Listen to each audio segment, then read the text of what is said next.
शायद ही दुनिया में कोई ऐसा परिंदा होगा जिसकी दीवानगी के किस्से सदियों पुरानी प्रेम कहानियों और शायरी में दर्ज हों। एक ऐसा पक्षी जिसके बारे में कहा जाता है कि वह पूरी पूरी रात चांद को बिना पलक झपकाए निहारता रहता है। यह है चकोर, भारत के ऊंचे और बर्फीले पहाड़ों का एक बेहद खूबसूरत और चालाक पक्षी। लेकिन क्या आप जानते हैं कि प्राचीन भारतीय कथाओं में ऐसा क्यों माना जाता था कि चकोर आग के जलते हुए अंगारे खाता है?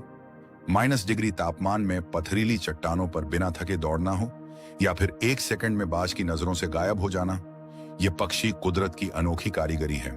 आज हम चकोर तीतर से जुड़े उन हैरान कर देने वाले रहस्यों से पर्दा उठाएंगे जो आपको सच में हैरान कर देंगे। आइए सबसे पहले उस सबसे बड़ी लोक कथा का सच जानते हैं जो सदियों से चकोर से जुड़ी है।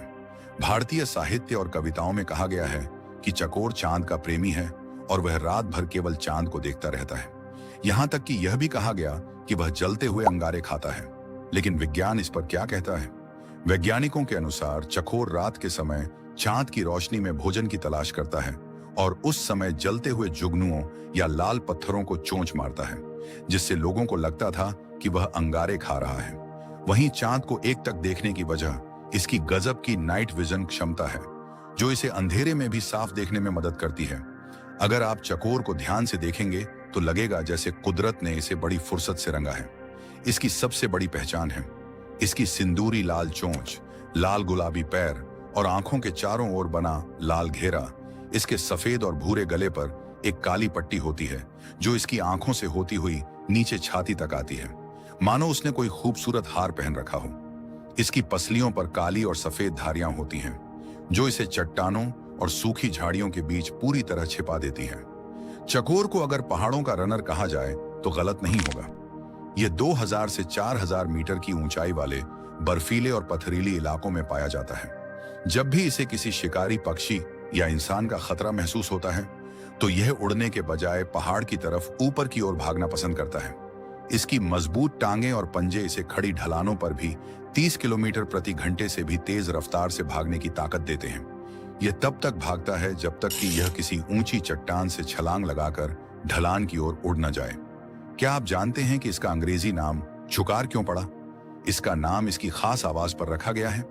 जब यह बोलता है तो इसकी आवाज बिल्कुल चुकार जैसी सुनाई देती है। यह पक्षी अकेले रहना पसंद नहीं करता। यह हमेशा 10 से 20 पक्षियों के समूह में रहता है, जिसे कुनबा कहते हैं। जब यह समूह एक साथ बोलता है तो पूरे पहाड़ गूंज उठते हैं। चकोर अपने साथी के प्रति जीवन भर वफादार रहता है। क्या आप जानते हैं कि चकोर पाकिस्तान का राष्ट्रीय पक्षी है? भारत में यह हिमाचल प्रदेश, जम्मू कश्मीर, उत्तराखंड और लेह लद्दाख के पहाड़ी इलाकों में मुख्य रूप से पाया जाता है। लेकिन अफसोस की बात यह है कि इसकी खूबसूरती और स्वादिष्ट मांस के चक्कर में शिकारी इसका बड़े पैमाने पर अवैध शिकार करते हैं। भारतीय वन्य जीव संरक्षण कानून के तहत चकोर तीतर का शिकार करना या इसे कैद करना पूरी तरह से गैर कानूनी और दंडनीय अपराध है। क्या आपने कभी पहाड़ों में चकोर तीतर को देखा है या इसकी चकोर आवाज सुनी है? हमें कमेंट करके जरूर बताएं। अगर आपको चकोर तीतर के बारे में यह जानकारी पसंद आई हो तो इस वीडियो को लाइक करें, शेयर करें और ऐसे ही अनोखे परिंदों के रहस्य जानने के लिए चैनल को सब्सक्राइब करना बिल्कुल ना भूलें। मिलते हैं अगले वीडियो में एक और नए और रहस्यमयी पक्षी के साथ। तब तक के लिए अपना ख्याल रखें।